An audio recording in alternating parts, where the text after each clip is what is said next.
Salut tout le monde, j'espère que vous allez bien, c'est Imani et aujourd'hui on se retrouve pour un nouvel épisode de La France Grise. Ça va être une story time, je vais vous raconter comment le concept a germé dans mon esprit et comment j'ai écrit mon premier roman. C'est parti!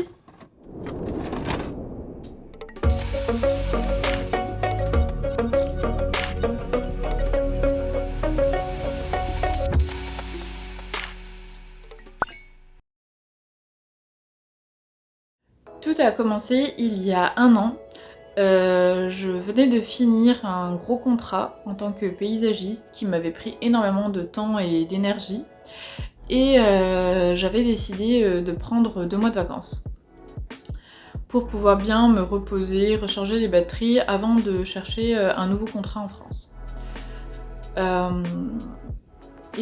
moment où je me dis bon ben ça y est, là je suis bien, je vais commencer.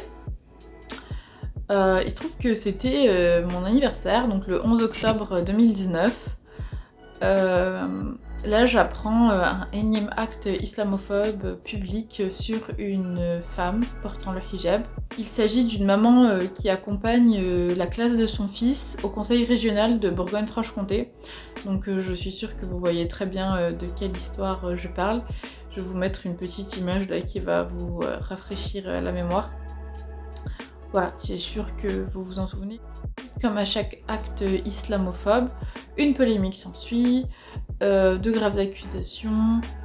Oui, les musulmans ont-ils leur place dans la société française? Les femmes musulmanes ne devraient-elles pas être plus discrètes, garder le voile chez elles, ça n'a pas sa place dans l'espace public, etc. Donc beaucoup de bêtises, comme d'habitude.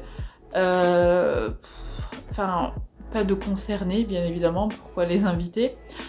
Et j'arrive à un point où je me dis c'est pas possible. Vraiment, je suis censée retrouver un job dans un climat pareil. Qu'est-ce que je vais bien pouvoir faire? En même temps, je me dis 2019, c'est une année qui a été très riche en violences, malheureusement. En tout cas, qui ont été très visibles. Donc que ce soit des violences policières, des violences lors de manifestations, des yeux arrachés, des mains arrachées, enfin vraiment tout un tas de violences systémiques qui se sont appliquées sur la population française, avec voilà, beaucoup de revendications et finalement pas grand monde pour représenter les minorités dans la sphère politique. Beaucoup de voix non entendues. Et l'un plus l'autre, dans ma tête, ça fait un effet explosion. Je viens d'avoir 28 ans et en soufflant sur mes bougies, je repense à mon identité. Mon identité de métisse entre l'Afrique et l'Europe. Mon identité de française, qu'on le veuille ou non. Mais aussi mon identité de femme musulmane qui a fait le choix de porter un foulard. Ça fait 10 ans que je porte ce foulard. Ça fait 10 ans que la condition des minorités n'évolue pas dans la société française. Que le racisme est bien ancré, que les violences continuent d'être perpétrées envers les minorités. Qu'est-ce qu'il faut pour réussir à avoir un peu de changement en fait? Qu'est-ce que je peux faire moi à mon échelle? Parce qu'à ce moment-là en fait, moi je me sens vraiment à la fois impuissante et en même temps j'ai vraiment envie de faire quelque chose. Et j'entends en boucle laïcité, séparatisme, valeurs républicaines, incompatibles, islamisme, politique migratoire, pays des lumières. Voilà, il y a tout bouillonne en moi et tout ce qu'on me renvoie c'est du négatif. Et je me dis c'est pas possible, il faut que je fasse quelque chose. Et à ce moment-là, je décide d'écrire à ma sœur et on discute. Et je lui déballe tout mon ressenti, le fait que j'ai besoin de faire quelque chose, que j'ai envie de faire quelque chose, que j'en peux plus de cet universalisme qu'on nous rabâche comme étant ce qui va sauver l'identité française, et c'est faux. C'est faux de croire que l'universalisme va sauver l'identité française, et moi j'en suis convaincue. Et au contraire, plus on se rapproche de l'universalisme, plus c'est de la science-fiction ce qui va nous arriver à nous les minorités. Et je me dis non mais c'est pas possible, et même pour les non-minorités d'ailleurs. Je me dis mais c'est pas possible en fait. on peut pas avancer dans cette option-là. Et en même temps, je me dis, mais attends, et si on avançait dans cette option, justement pour montrer l'inverse, pour montrer que finalement, tout bien réfléchi, on n'en veut pas en fait. On n'en veut pas de cette solution d'universalisme. Et là, il y a l'idée du roman qui germe. Moi, quand j'annonce genre l'idée du roman, je sais pas si je vais le faire maintenant, je dis juste que ça serait une super idée pour un roman, voire une série, que ça a encore jamais été fait. Je me pose plein de questions et en même temps je me dis ok, mais là en fait moi j'avais commencé à chercher un nouveau contrat, est-ce que c'est le bon moment pour faire ça? J'en sais rien du tout. Et je me laisse une semaine de réflexion parce que ma sœur elle est à fond, elle veut absolument que je commence tout de suite. Et donc je me laisse une semaine de réflexion et à la fin de la semaine de réflexion en fait l'histoire elle naît toute seule. L'histoire naît toute seule dans ma tête, c'est le roman graphique de deux âmes qui se croisent. L'un c'est un jeune homme qui a grandi dans la France universaliste et qui ne connaît qu'elle. L'autre c'est une française, une jeune femme française qui revient en France pour récupérer son héritage mais qui n'a jamais connu la France en fait. Et ils se croisent, tout un tas d'aventures vont émerger de cette rencontre en fait. Et là je me dis oui, il y a quelque chose, il y a un roman, il y a une aventure, je peux proposer quelque chose d'intéressant. Ça vaut le coup de continuer. Donc pendant un mois et demi, finalement je vais rallonger et tout ma fameuse pause. Et pendant un mois et demi, je vais écrire et je vais dessiner, puisque à la base le concept c'est un roman graphique. Je vais écrire donc un script, je vais designer des personnages. Et là, tout d'un jour, je tombe sur un concours d'une maison d'édition française. Et la thématique, c'est nos futurs. Et je me dis, mais trop bien, ça colle parfaitement et tout au concept du livre que je veux écrire. Sauf que, petit hic, faut que ce soit du texte. Et moi, j'ai prévu de faire un roman graphique avec mon histoire. Donc j'en rediscute et tout avec ma sœur. Et je me dis, bon ben, ok... le concept y collerait parfaitement. En plus, je suis sûre d'avoir quelque chose d'original pour un concours, c'est toujours un plus. Qu'est-ce que je peux faire pour pouvoir participer en fait sans dégrader mon concept de base? J'explique en 2 lignes comment le basculement s'est fait entre la France normale et la France universaliste, la France grise. Et j'explique ce concept en 2 lignes. Et en fait, ben non, pourquoi 2 lignes? Ça pourrait être tout un roman.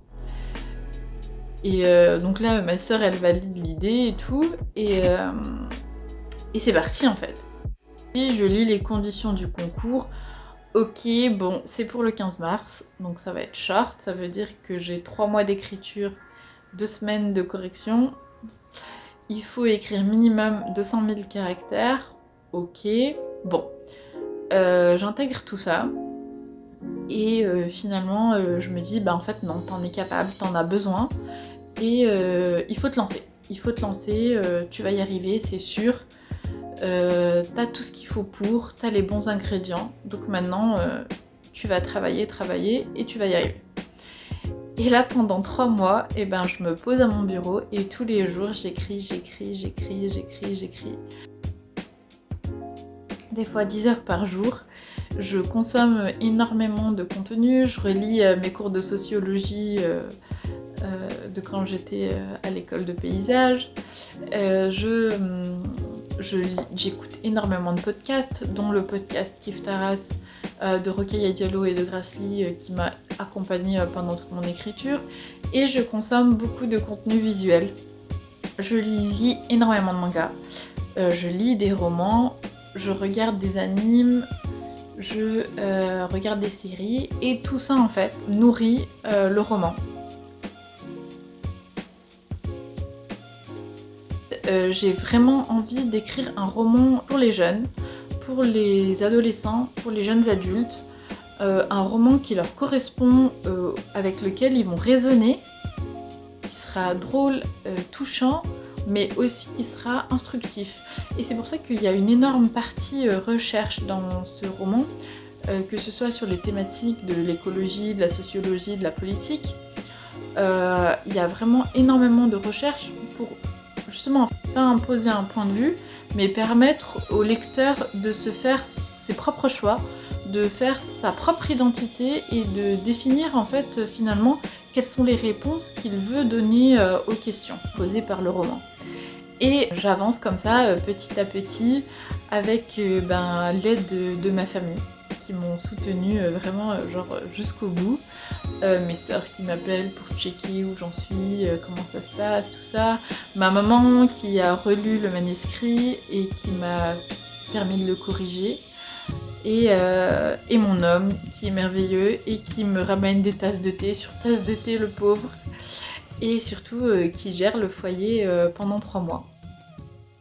C'est vraiment grâce à tout ce combo finalement que, à la deadline du concours, c'est-à-dire le 15 mars, j'ai un manuscrit. Certes, il n'est pas parfait, mais j'ai un manuscrit qui fait à peu près 210 000 caractères, 15 chapitres, 155 pages, et je suis sincèrement fière de ce roman. Il est là pour vous en fait. Il a un but de divertissement et de réflexion, comme je le dis à chaque fois. Et à ce moment-là, en fait, bon, je sais pas encore trop ce qu'il vaut, mais j'ai parlé du concept à plusieurs personnes et les gens sont hyper motivés par l'histoire, par ce qu'elle dégage, même s'ils n'ont pas encore lu. Et tout le monde me soutient et me motive à participer au concours, tout ça. Je poste mon manuscrit et spoiler alert, et ben finalement je suis pas sélectionnée.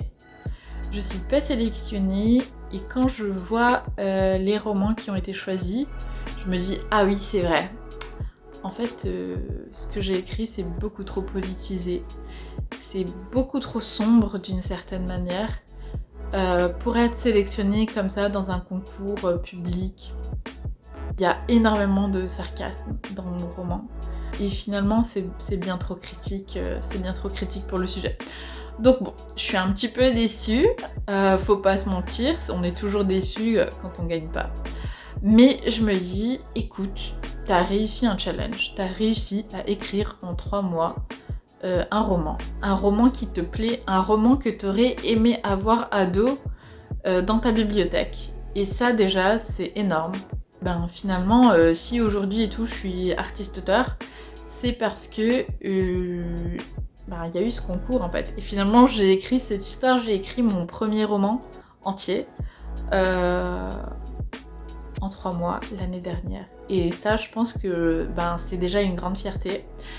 Donc j'espère que vous l'aurez bientôt entre vos mains. Et c'est tout pour cette vidéo Storytime. Donc je vous dis à la semaine prochaine pour une nouvelle vidéo sur la France grise, ou pas, je sais pas encore. Donc si cette vidéo vous a plu, n'hésitez pas à me mettre un pouce en l'air ou à vous abonner. Et si vous avez des questions ou des remarques, comme d'habitude, je vous attends dans les commentaires. Je vous dis à la semaine prochaine alors. Bye!